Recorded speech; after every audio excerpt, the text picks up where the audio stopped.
السلام علیکم درنو پښتنو. تورمان تاسو ته هرکلی وي. قدمونو پلار ډېر ښه وي او چې په کور کې نه وي نو خلکو ته پته وي چې د پلار څونه مینه وي. زموږ یو ملګری دی د نوښار اوسېدونکی دی، باچا حسین نوم دی. د هغې والي صاحب چې کوم دی دا د 14 کال نه راسره دا پته دی، غیب دی، ورک دی. ما ته یې بله شپه کال وکړو چې زما والي صاحب ورک دی، 14 کال نه راسي او هر ځای یم پسې ګوټ په ګوټ ولټوم، د والي صاحب مې پته نه لګي. لاش نشته او جړا شته، په کور کې اختر شته او خوشحالي نشته. نو ما ته کار وکړو چې تورمانه زما اواز اوچت کړي او زما پلار خو ډېر مودې نه راسې ورک دی، 14 کلونه لا پته دی. باچا حسین وایي چې تاسو خصوصي زموږ دپاره یو ویډیوز وکړئ چې دا ستاسو د پیغام ولس ته ورسېږي، موږ چې زموږ د ولس یو.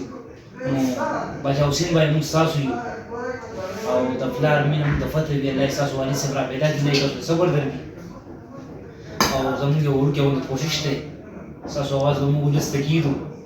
نو انشاءالله که چېرته وي را پیدا به شي. د دې باچا حسین والي صاحب چې کوم د دې نوم چې کوم دی منظور اسد عرف سید، دا یې نوم دی جي. او دا بیسیکلي نوښار ګاورلیپار رشکۍ او محله حاجي خیل دا هغه علاقې دا اوسېدونکی دی، دا حاجي خیلو په نوشیره کې.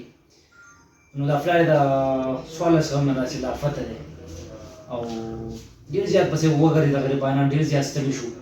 په دې سایډ به تاسو سره اوس پکچر هم ښکاري، تاسو به اوس ګورئ. نو دغه والي صاحب د دو دی، که چا ته معلومات وي یا چا سره مو وي نو پر سکرین به د باچا حسین بای نمبر اوس چلیږي. دا زموږ ډېر ښه ملګری دی او دا نمبر به هم چلیږي او دا پکچر به هم په دې سایډ باندې چلیږي. نو تاسو کوشش وکړئ په دې کې زموږ سره لږ ملاتړ وکړئ چې دا والي صاحب را پیدا شي. ډېر زیات پسې وګرځېد، ډېر زیات ډی شین شو، خو والي صاحب را پیدا نه شو. نو زما ټولو پښتنو ته دا ګزارش دی، دا منت دی چې د حاجي خیلو چې کوم باچا حسین دی دې دپاره خصوصي تاسو کوشش وکړئ چې دا را پیدا شي. ځکه چې هغه وایي چې په کور کې جړا شته خو لاش نشته، لکه انسان نشته دی او جړاګانې ډېرې زیاتې دي. نو زما به دا ګزارش وي ټولو پښتنو ته چې کوم منظور اسد عرف سعید دی د دې دا ویډیو ستاسو ټولو پښتنو ته ورسوئ چې دا سړی را پیدا شي، چې د باچا حسین زړه ته لږ سکون میلاو شي. دا ویډیو موږ دپاره ریکارډ کوو. نو چې څونه هم پښتانه دي، څونه هم کتونکي دي، دا ویډیو مخکې تاسو ورسوئ چې د دوی دا والي صاحب را پیدا شي. 14 کاله وشو چې دا لا فتح دی، ورک دی، کور کې نشته. نو د دوی پسې ډېر زیات تکالیف ورته میلاو شو. نو زما چې څونه هم پښتانه دي نو زما ورته گزارش وي چې تاسو دغه منظور اسد عرف سعید د دې دا تصویر به تاسو اوس ښکاري. دا ویډیو تاسو د ټولو پښتنو سره شریک کړئ چې دا را پیدا شي.